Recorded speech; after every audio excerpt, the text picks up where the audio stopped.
Hi, Whitley. I noticed during Music Week that neither one of us is a huge fan of country music, and it seems like that genre deserves a little bit of exploration. So what follows is a dramatic reading and critical interpretation of the lyrics to Margaritaville by Jimmy Buffett. Nibbling on sponge cake, watching the sun bake all of those tourists covered with oil. Strumming my six-string on my front porch swing. Smell those shrimp. They're beginning to boil. The first verse firmly establishes Margaritaville as a place that is frequented by tourists, and the narrator as a person that is not a tourist. All indications at this point are of a utopian existence. The narrator is not a tourist but lives here, and is in a position to eat cake before the main meal has even been prepared. That meal is shrimp, a luxury food item which the narrator either prepares or has prepared while playing the guitar.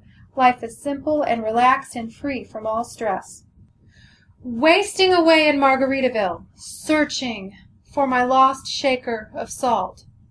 Some people claim there's a woman to blame, but I know it's nobody's fault.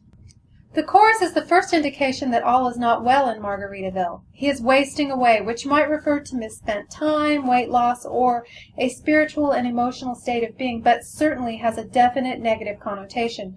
The word wasted is also often used to describe inebriation, and the name of the place, Margaritaville, is an obvious reference to an alcoholic beverage that features tequila. Historically, this song has been performed by a cis male, and the reference to a woman gives strong indication that romantic troubles have led to this particular state of affairs. The narrator states that individuals have laid blame for his state of being at the feet of the woman involved, and while he fails at this juncture to take personal responsibility, he does exonerate his former female companion, saying that the blame belongs to nobody. Don't know the reason I stayed here all season, with nothing to show but this brand new tattoo. But it's a real beauty, a Mexican cutie. How it got here, I haven't a clue.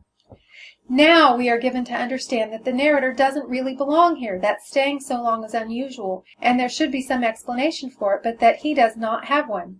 He seems to be unhappy with his lack of ambition. Also, he has picked up a tattoo which seems to be culturally or nationally connected with the nation of Mexico, but is at least aesthetically pleasing.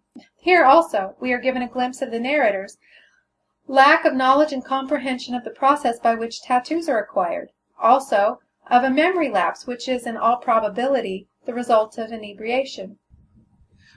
Wasting away again in Margaritaville, searching for my lost shaker of salt. Some people claim there's a woman to blame, but now I think, hell, it could be my fault. The chorus is once again repeated with only a slight change, the possibility, but not outright claim, of personal responsibility for the speaker's own circumstances. It is obvious that the shaker of salt is a metaphor, and that the narrator has not literally misplaced his container of seasoning, which, after all, is not an ideal instrument for the manufacture of the drink in question anyway. Salt is often used in literature and historical reference as a metaphor for financial and spiritual value, and that is possibly the case here. The wasting away is perhaps in reference to the narrator's own self-worth. Blew out my flip-flop, stepped on a pop-top, cut my heel, had to cruise on back home. But there's booze in the blender, and soon it will render that frozen concoction that helps me hang on. Here the speaker seems to be referencing an actual physical occurrence of wardrobe malfunction that resulted in injury and required him to return to a more mundane and normalized lifestyle. No more utopian existence with the sponge cake, shrimp, and oil-covered tourists. However, he still has the alcoholic beverage that the song is named for, and here he admits freely to his dependence upon it. Wasting away again in Margaritaville, searching for my lost shaker of salt. Some people claim there's a woman to blame, but I know it's my own damn fault.